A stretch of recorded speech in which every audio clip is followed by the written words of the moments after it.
Ladies and gentlemen, how could I continue this video without first addressing my sponsor, Sprytack.com. Sprytack provides a variety of different pants that you can use for any kind of outdoor activities. These pants are heavy-duty 100% ripstock tactical cargo pants that have been tested by Green Berets, Navy SEALs, FBI, EMTs, search and rescue. These pants have 12 pockets for maximum storage, lining for knee pad inserts, YKK zippers, buttons, and hook and loop for the highest reliability. Woo, baby! Welcome back to Strongman Personal Finance. My name is Christopher Belly. I'm a certified CPA accountant. I'm a long-term boglehead investor. I'm author of the book Stop Being a Broke Loser. It's on Amazon. And I actually clicked on the wrong advertisement video. But anyway, if you're interested in getting a pair of durable yet comfortable cargo pants, go check out Sprytack.com. Some amazing pants, and I endorse them 100%. Anyway, we're going to talk about Rivian stock's earnings. That's right, ladies and gentlemen, because apparently Rivian is the future, bro. I don't quite agree with that statement. I don't think they're going to slay Tesla or anything. I think it's just another clown stock, and I'm going to show you why. So here's Rivian's Q2 2022 shareholder letter, okay? So we can see some key highlights. 98K pre-orders in the US and Canada. 98,000. Think about what these other automakers sell. 100K EDV initial order from Amazon. That's a big part of the investment thesis. So Amazon's partnering with them. They're going to buy their vehicles. 8,000 vehicles produced. 98K pre-orders. Only 8K produced as of June 30th, 2022. Packages delivered 300 or 430K. And $15 billion of cash on the balance sheet, okay? And they have a total production target in 2022 of 25,000 vehicles. Now, that's a lot better than Lucid, my Boosted. I believe that's the stock I looked at earlier. That's another EV clown stock. But there's some big issues with Rivian, okay? And really, we could jump right to the numbers here because at the end of the day, all the opinions on the look of the vehicle, you know, and whether it's going to outperform Tesla, whether people want to buy this instead of a Tesla, that's all subjective crap, okay? It does represent a competitor to Tesla, but it's a very young and budding company that is insanely unprofitable.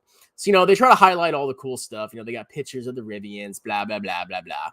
But what I like to look at is the financial statements. And if they're not on here, we could find them somewhere else. Okay. Let's skip down to the balance sheet. So the balance sheet has the company's assets, liabilities, and equity.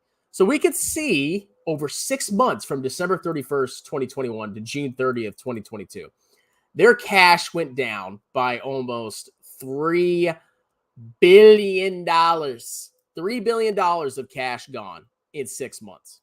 Look at their accounts receivable. That's sales that they haven't, or money they haven't collected from sales. 62 million. Okay, barely a blip. Inventory, a little bit more inventory, a little bit more current assets. Okay, so we can see their total current assets have decreased by roughly $3 billion. That's a pretty quick burn of current assets in a short amount of time. Property, plant, and equipment, they've purchased a little bit of PP&E, nothing insane.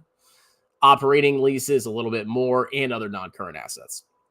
And then we go down to current liabilities. So they have current liabilities of $1.7 billion, and they have current assets of $15 billion. So they are not going out of business anytime soon, okay? It doesn't mean they're going to be making tons of money anytime soon. But if you look at their debts that are due within a year or less, they have more than enough money, basically all cash, to pay for them. All right, let's see. Long-term debt, they really haven't increased that at all. Leases, a little bit, and other non-current liabilities. So they really haven't packed on that much debt, but they have burned more assets. They've burned assets, and they've increased their liabilities ever so slightly. Now, let's look at the equity section, and let's see if they've issued any shares, okay? Common stock. I guess this is, they can't, 3 billion shares. Is this in thousands? In millions, except for share amounts. Let's see. I guess this would be in millions. So let's see. 916 shares issued and outstanding as of December 31st. So they've issued, it looks like, 16 million shares, 1,600, say 160,000 shares, something like that. I'd have to check exactly, but they've diluted in a 6-month time period by almost 2% in 6 months. So you kind of compound that out. That's roughly 3 or 4% share dilution every single year. They don't have to dilute that much yet because they have so much cash on the balance sheet, but they're burning it, and they're burning it pretty rapidly. All right, then we can look at their income statement. Look right here, guys. Let's zoom in. Look at this. They had $459 million of revenue and $1.6 billion of cost of revenue. They don't even have a positive gross margin. As a matter of fact, they have a massively negative gross margin, like what, 300%, something like that? Negative 300%. Now, the reason they have such a terrible gross margin is because they're not making a lot of vehicles and they have a lot of overhead. So imagine like a big factory, right? And you have all these costs. And if you're not using that factory to its fullest capacity, in accounting, you have to spread those fixed overhead costs over your inventory. So what's happening is they have all these huge expenses. And as they ramp up, their gross margin will improve. But right now, that's just like insanely god-awful. Like that is just horribly, disgustingly bad. Okay, $1 billion on research and development, almost $1 billion on selling and general and administrative expenses, and a loss from operations. They had a $3.2 billion loss for the 6 months ended June 30th, 2022. Woo! Let's look at the statement of cash flows. So they have burned $2.2 billion of cash in operations in the span of 6 months. $2.2 billion. They're not going to have to dilute. If they do, I'd be a little surprised because they still have a lot of cash. But keep in mind, they're burning a ton of cash. Tons of cash, just throwing it into the fire. I mean, that's what happens to all these new companies. And look at the add backs. They have $559 million of stock-based compensation expense. Inventory write-downs and losses on firm purchases. That's interesting. Why are they writing down their inventory?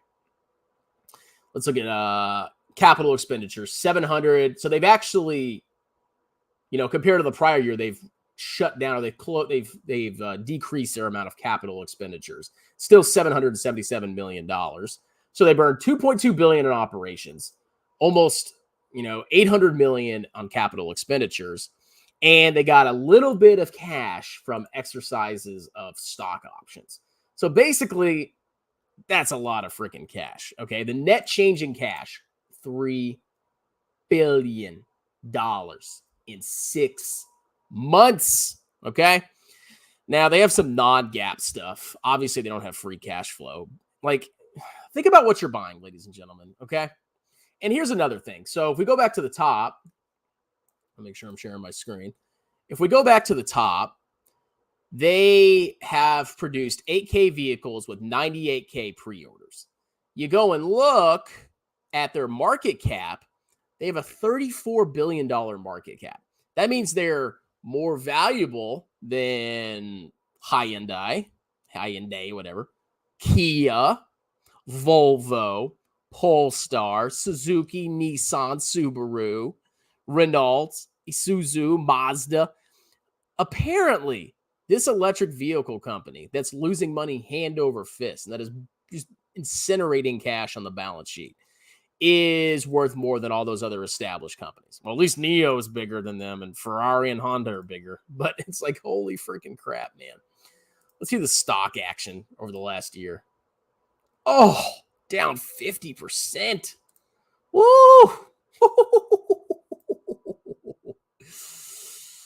God, that is bad. We can go look at their other financials, quarterly earnings. I mean, they're growing their revenue, obviously, and their gross profit is getting worse and worse and worse. Let's see their margins. Like, oh my God.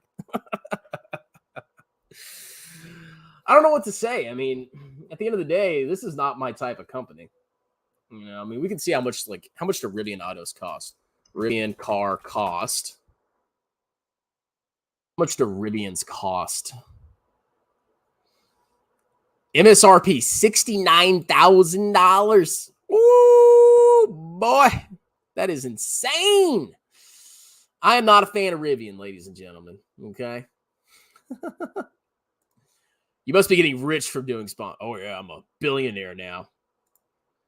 I heard you went bust on FRZA. What is that? Sprytac pants. Did you buy a pair, Screw College? They're really comfortable. I'm actually going to do a full-length video this weekend about the pants. Is this stock the future? I don't know, but I'm not buying it. I can tell you that. Strongman, your channel is not growing. What's going on? I mean, whatever. I've been busy. I haven't been pumping out as many videos. Not as much clickbait, but it just takes time. I'm patient, guys. I can wait. I'm not worried about subs. I'm worried about views. Strongman, read my email. Please review Ferrari stock next. All right, I'll look into Ferrari. Hey, Father, better. I don't know if you can fit in them. Everyone's sitting here with their 100% VT, no shirt on, dip bottles on their Sprytac pants on. Anyway, speaking of Sprytac, great pants. Go check out the website, sprytac.com. You get free shipping and a 60-day money-back guarantee. Any more comments? Stop doing stock. Start clowning on Jeremy. Oh, I've got some more stuff in the back burner for Jeremy. And yeah, don't worry. I'll be covering the fufu. I got to get my views up, okay? I got to, make my sponsor proud of me. Anyway, go check out sprytac.com, and you guys have a wonderful night. Cheers!